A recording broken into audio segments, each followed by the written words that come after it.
Patuloy na near equatorial trough magpapaulan pa rin sa ilang bahagi ng Davao Region o Eastern Mindanao.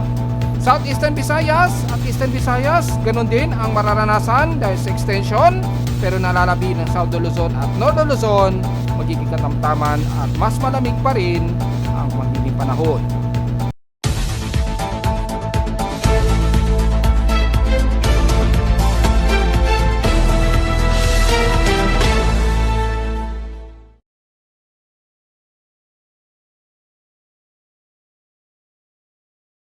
Hello, good morning mga folks. Welcome po muli sa ating daily weather bulletin at analysis para sa araw ng Miyerkules, January 29, 2025. Ang oras natin boss may maga ay alas 10:18 na ng umaga.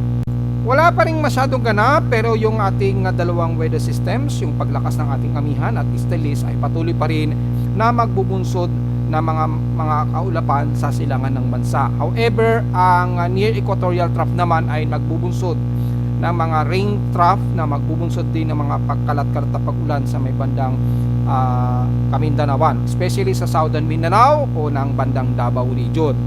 So dahil dito ay magiging gloomy ulit ang mga paligid natin sa katimugang bahagi ng bansa kasama ng Eastern Visayas, pero tuloy-tuloy pa rin ang ginaw natin sa Luzon kasama ang Metro Manila. At dahil sa tuloy-tuloy ng paglakas ng ating amihan, yung shear line ay magpipinto pa rin ng pamumuo ng mga kaulapan na magdadala ng kaulapan at pag-ulan dyan sa bahagi pa rin ng Southeastern Luzon and the rest ng Eastern Visayas.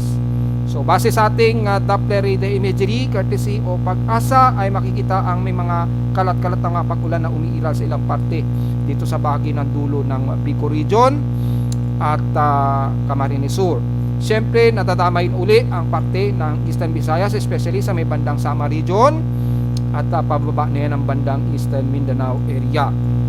So papatuloy pa rin ang climate 4 na makakaranas na naman ng mga ilang kalat-kalat na pag-ulan ngayong araw. At dahil dyan ay magdala po kayo ng pananggalang dahil pabugso-bugso po ang magiging pag-ulan na yan. Bagamat mostly mga light to moderate showers ang mas madalas na iiral, ay pagpipinto pa rin ito ng mga mahihinang pag-ulan at mga posibleng mga pagkulog at pagkidlat pa rin sa maghapon.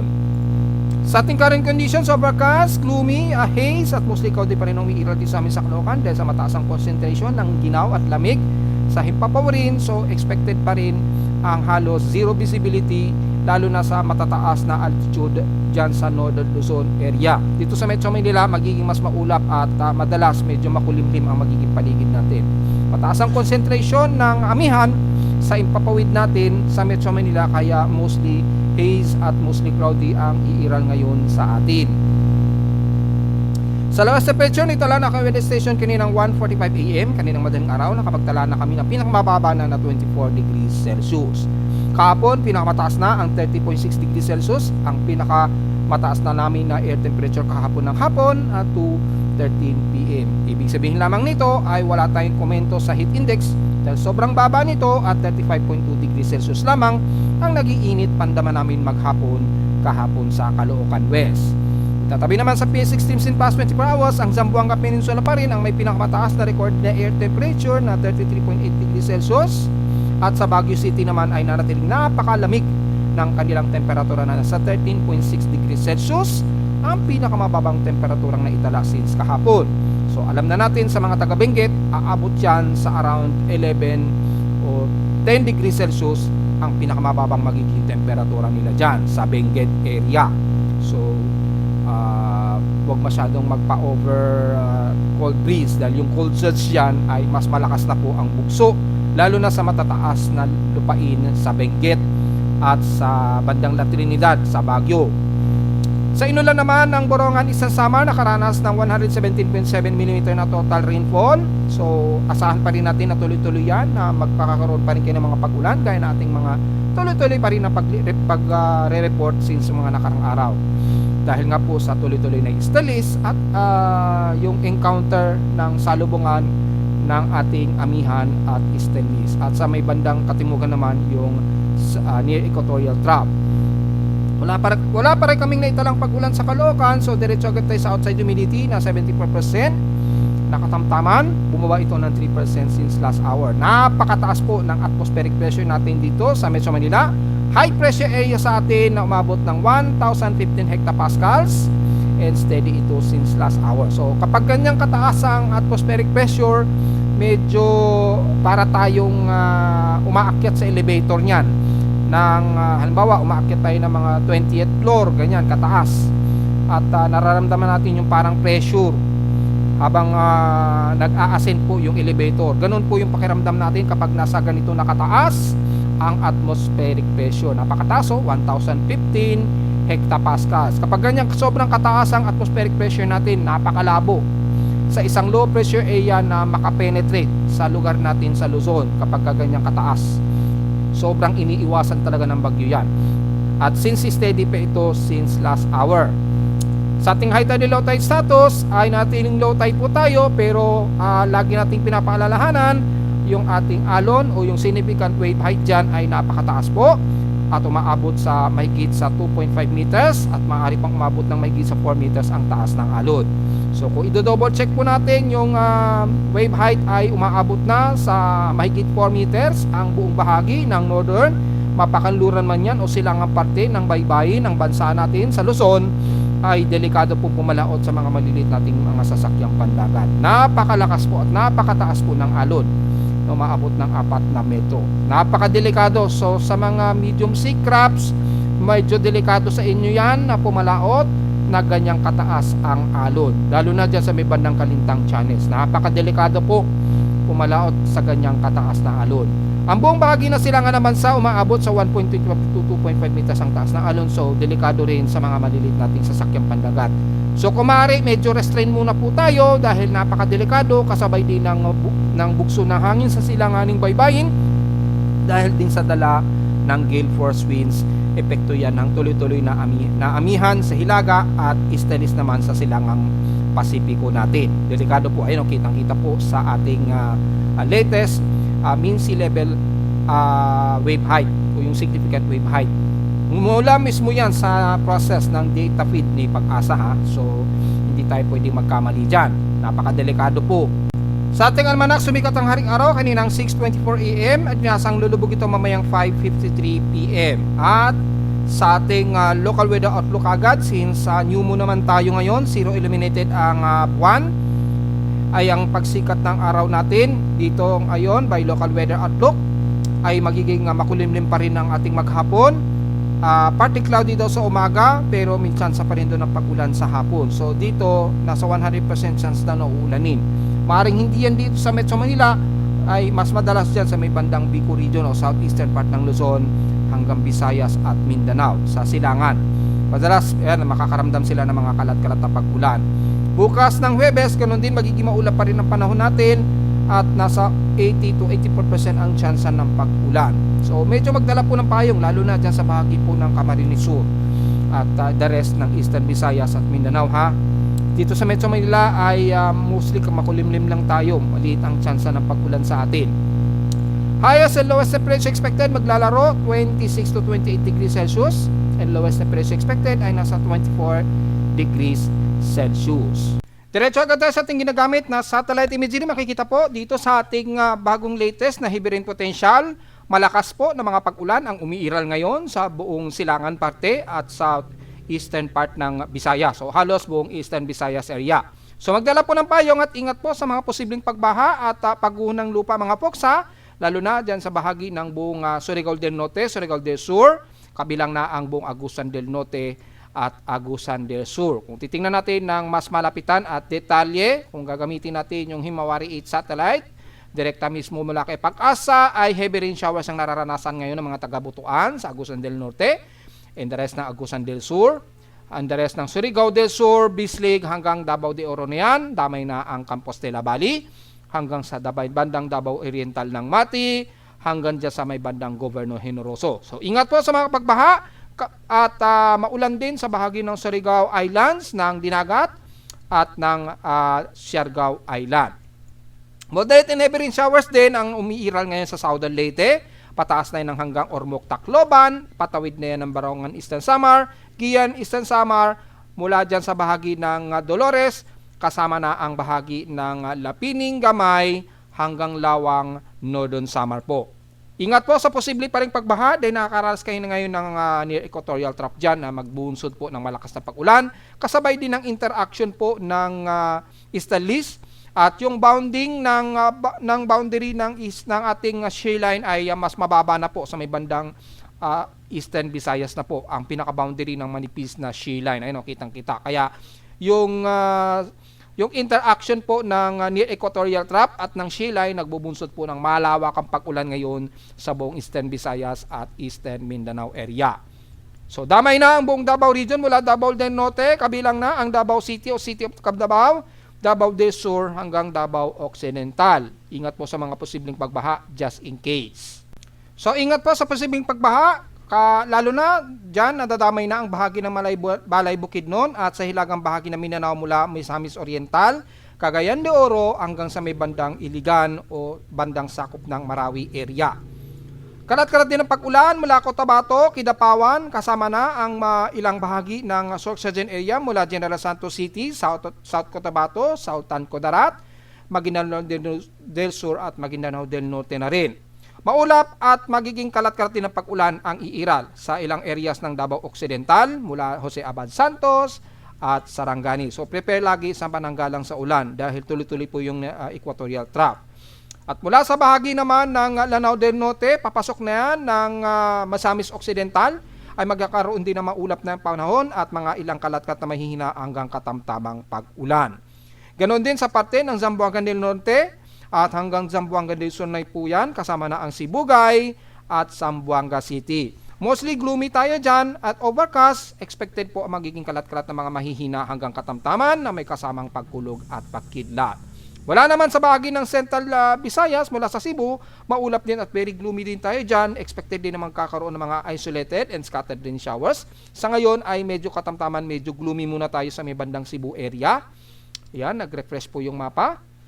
So, i-resume lang uni natin. Makikita po natin ang kaulapan sa buong bahagi ng Cebu kasama na ang Bohol and the rest ng bandang Pakanluranan ng Negros region. Mula Negros Oriental hanggang Occidental, magiging overcast and gloomy rin tayo dyan. Isolated din naman mahihina at kalat-kalat na pag-ulan na may ilang pagkulog at pagkidlat. Kasama na ang Panay Island mula Iloilo City, pataas na ng ilang bahagi ng Capiz, Aklan at Antique. Magdala na lamang anytime ng pananggalang sa ulan just in case abutin kayo dyan na mga kalat-kalat na pag-ulan mula sa pinaka malawakan trough mula dito sa bahagi ng Tacloban at Eastern Samar area. Daras naman ng South Luzon mula Masbate hanggang Romblon at daras ng Marinduque, maulap din ang inyong panahon dyan. Very gloomy din tayo. Kalat-kalat din ang mga mahihina at kalat-kalat na pag-ulan din sa bahagi ng Masbate at patawid na yan ang bandang Burias Island. So kung titingnan natin mula sa pinaka-NOAA satellite imagery para sa mas malinaw na area na sinasakop ng mga pag-ulan, makikita natin ang area ng Masbate hanggang Romblon, magiging maulap din tayo dyan. At pagdating naman sa bahagi ng Bicol region mula Sorsogon, pataas ng Legazpi, Albay, and the rest ng Camarines Sur at Catanduanes, mahihinang pag-ulan din at anytime magkakaroon kayo ng mga ilang moderate or possibly hanggang heavy rain showers, especially sa may bahagi pa rin ng Sorsogon at Legazpi. So magdala po ng pananggalang sa unan anumang oras dahil magiging pagbugso po ang pag-ulan ninyo dyan. Daras naman ng bahagi ng Camarines Norte, maulap din tayo dyan, so hindi natin may ialis o hindi rin natin niro-rolled out ang mga kalat-kalat ng mga mahihina at hanggang katamtamang pag-ulan anytime ngayong maghapon. Magiging maulap muna ang buong Camarines Norte mula Dayet hanggang Kapalonga hanggang Santa Elena. Mula naman sa sakop ng Quezon Province ng Tagkawayan and the rest ng Buenavista hanggang sakop na ng Lopez, San Andres, Atimonan, Quezon and the rest ng Quezon Province, magiging very overcast din tayo at gloomy at halos haze din tayo dahil yung ating amihan ay medyo mas malakas na umaabot po dyan sa parte hanggang sa may bandang Laguna at Batangas area. Maulap din ang bahagi ng Mindoro area dyan sa sakop ng buong Occidental at Oriental Mindoro. Bagamat katamtaman ang panahon pero magiging mas maulap tayo dyan, very gloomy rin tayo. Magiging maulan naman sa dulo ng Palawan, ng Batara sa Balabac, mahihinang pag-ulan din ang aabutin ng mga taga Puerto Princesa. So medyo ready po na mga pananggalang natin kahit na mahihinang pag-ulan ito, especially sa taga Puerto Princesa. Bagamat katamtaman na medyo sumikat-sikat ang araw dyan sa bahagi ng El Nido hanggang dyan sa may bandang Dumaran at San Vicente, ay nakataas ang forecast sa inyo na 60% daw na magkakaroon ng mga mahihina at kalat-kalat na pag-ulan. Ganon din sa bahagi ng Basulanga o bandang Coron, Palawan o Culion Island, bagamat maulap, naka-indicate naman ang forecast despite na magiging katamtaman at maulap ang inyong panahon. Mula naman sa Calabarzon area, mula sakop ng buong Laguna hanggang Tagaytay, magiging maulap din tayo dyan, kasama na ang buong Metro Manila. Very gloomy rin tayo, overcast at halos haze po tayo. Since mataas ang ating atmospheric pressure na umaabot ng 1,015 hectopascals, yung concentration ay ng ulap ay mas mababa po. Probably mga below 500 meters po ang taas niyan kapag napakataas ang atmospheric pressure. So medyo mas mararanasan natin ang madalas na magiging mas maulap ang himpapawid, pero patuloy pa rin maginaw at katamtaman ang panahon. Maliit lamang ang tsansa ng pag-ulan sa atin sa Metro Manila. Probably pumasok man ang mga forecast, mahihina lamang ng mga light drizzle rains o mga wisik-wisik na mga pag-ulan dahil sa highly concentration ng ating amihan na dumadaloy ngayon. Wala naman pataas ang Central Luzon, kasama na ang buong Pampanga, Mapa Angeles man yan, Mapa Nueva Ecija o Tarlac, and the rest ng Kanluran, ng Zambales. Mas katamtaman kayo at medyo mas fairly weather naman ang paligid ninyo dyan, bagamat medyo partly to some mostly cloudy naman ang umiiral. So kung ida-dark mode natin yung satellite imagery, makikita natin ay mas klaro naman o mas fairly weather ang umiiral dito sa may bandang kanluran ng Zambales, kasama na ang Dagupan, pataas na yun ang buong kanluran ng Ilocos Sur, kasama na ang Benguet, Baguio, yan, hanggang Lawag, Ilocos Norte. So, and the rest naman ng silangan, bagamat maulap din mula sa bandang Kalinga at Apayao, and the rest ng Cagayan Valley, pababa na yan ng Ilagan o Isabela, Quirino, and the rest ng Aurora region sa may bandang Kasiguran, Aurora. Bagamat maulap pero mas katamtaman pa rin ang lagay ng panahon ninyo dyan at malamig din ang simoy ng hangin dulot ng ating amihan. Magkaroon man ng mga madalas slightly drizzle rains lamang, dulot lamang yan ng concentration ng mataas na amihan natin. Ingat po sa mga taga-Benguet, expected po magkakaroon po kayo ng mga matataas at tuloy-tuloy na mga frostbites na makakasira ng inyong pananim.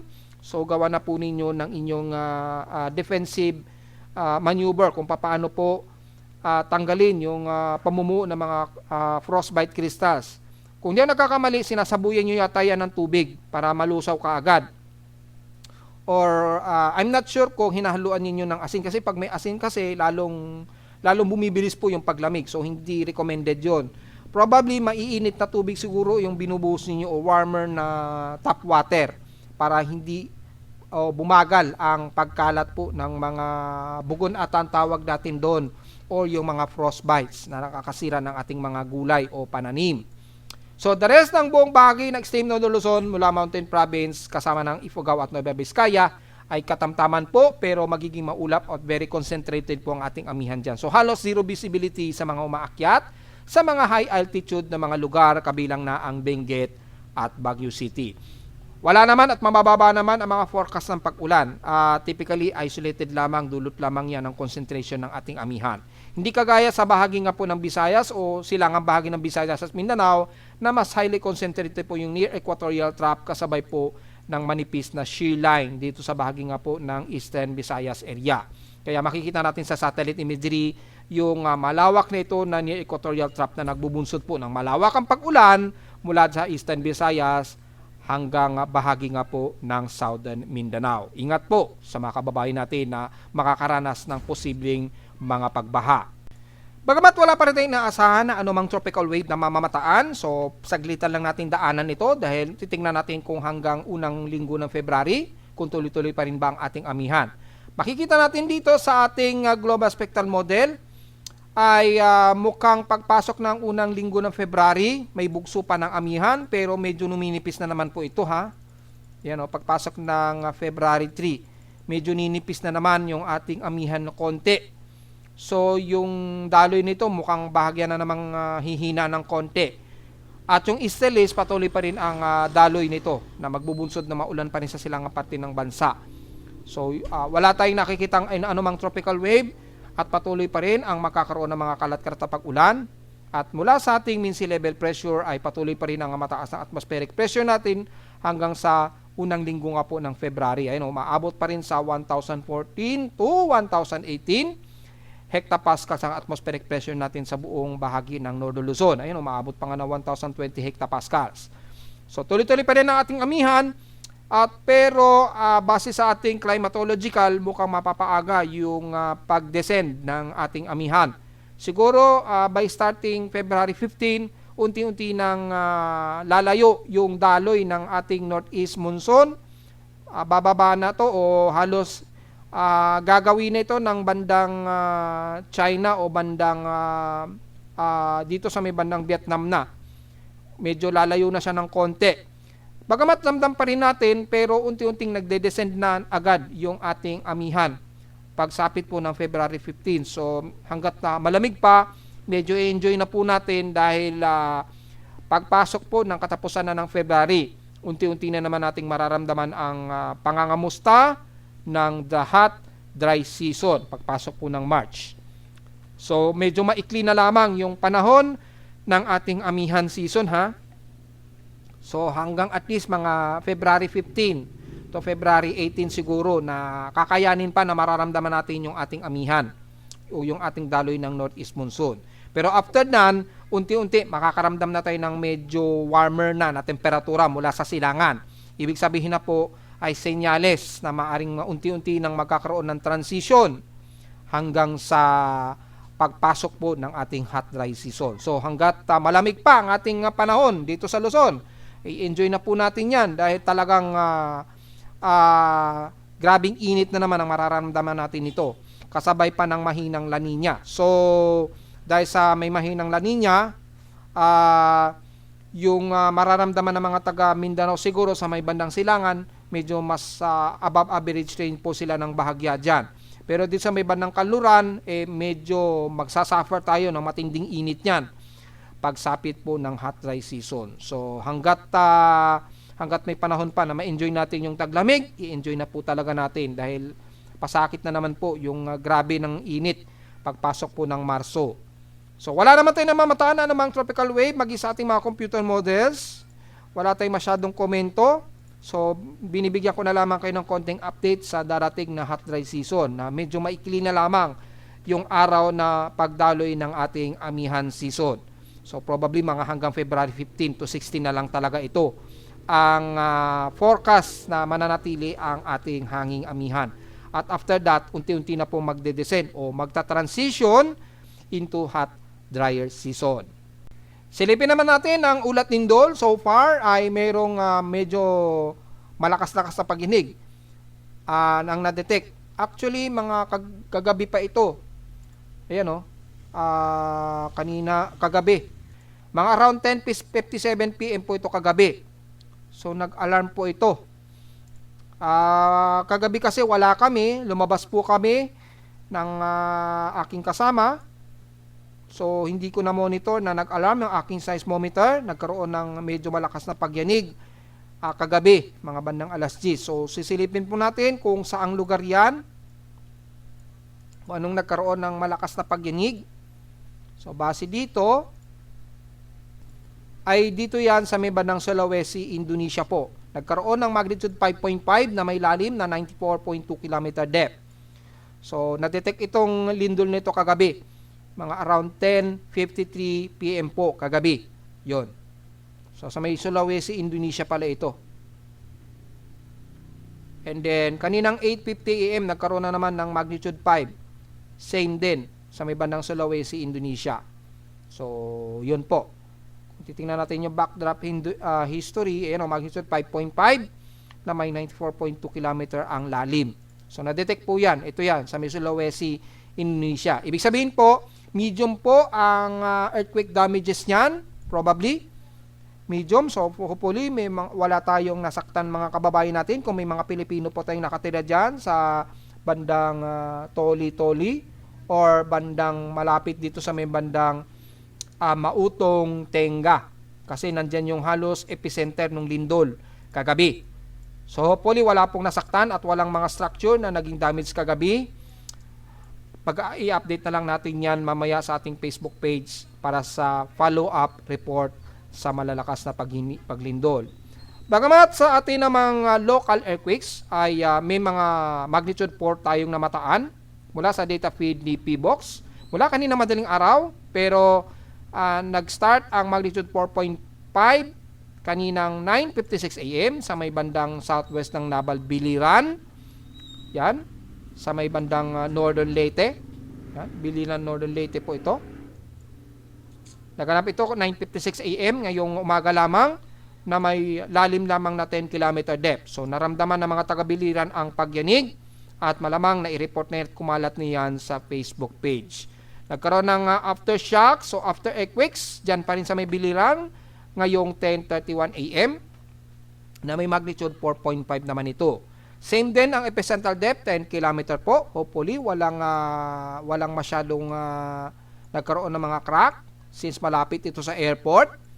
Pero mga intensity 1 to intensity 2 ang maaring naramdaman ng mga taga-Biliran po. So hopefully, walang nasaktan at wala sanang nagkaroon ng structure damages. So hopefully ay safe po mga kababayan natin. After nyan, may mga konti pa lamang yung mga weak earthquakes na naitala dito mula kaninang madaling araw. So mag-update po tayo nyan at kung sisilipin natin yung historical earthquakes natin, kung ilan na po ang total earthquakes natin since mahigit sa 900 na po ang mga paglindol natin sa bansa ngayong January. Nasa total of 941 earthquakes na po tayo. 898 dito is magnitude 2.0 pataas. 37 sa magnitude 4.0 pataas at nanatiling 6 ang ating magnitude 5.0 pataas. And so far, wala namang nadadagdagan na humihigit sa magnitudes 5.0 o wala namang pumalo sa magnitude 6.0 pataas ang mga naitalang pagyanig. So, hopefully, wala nang umabot sa ganyang kalakas. Pero marami-rami na rin ang earthquakes, halos magwa 1,000 na ang total earthquakes natin ngayong month of January. So mag-iingat pa rin po lalo na sa bahagi nga po na malalawakang cluster ng bandang Visayas area at Mindanao, lalo na sa may bandang Davao Region at Surigao Region. Ingat po dahil lalo na't niyayanig po ang parte ng Northern Leyte sa may bandang Biliran. So ingat po mga folks. At narito naman ating 3-day weather forecast para sa araw ng Miyerkules, January 29, 2025.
naman po ating daily weather bulletin at analysis para sa araw ng Miyerkules, January 29, 2025. Huwag pong kalimutan na mag-like, share, subscribe po sa ating YouTube channel at visit lamang sa ating website na www.pimoweather.com para sa iba pang detalye na gusto malaman na hinti natin isama ngayong umaga. Almost stationary lamang ang ating lagay ng panahon ngayon. Wala naman tayong ibang weather systems na binabantayan so far. At patuloy pa rin ang mga pag-ulan dyan sa may bandang climate 4 pa rin ng bansa kapag kaganitong buwan. Expected na po yan.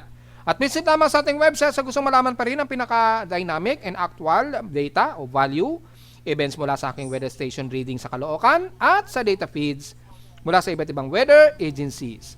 Maraming salamat po mga folks at magandang tanghali na po sa ating lahat.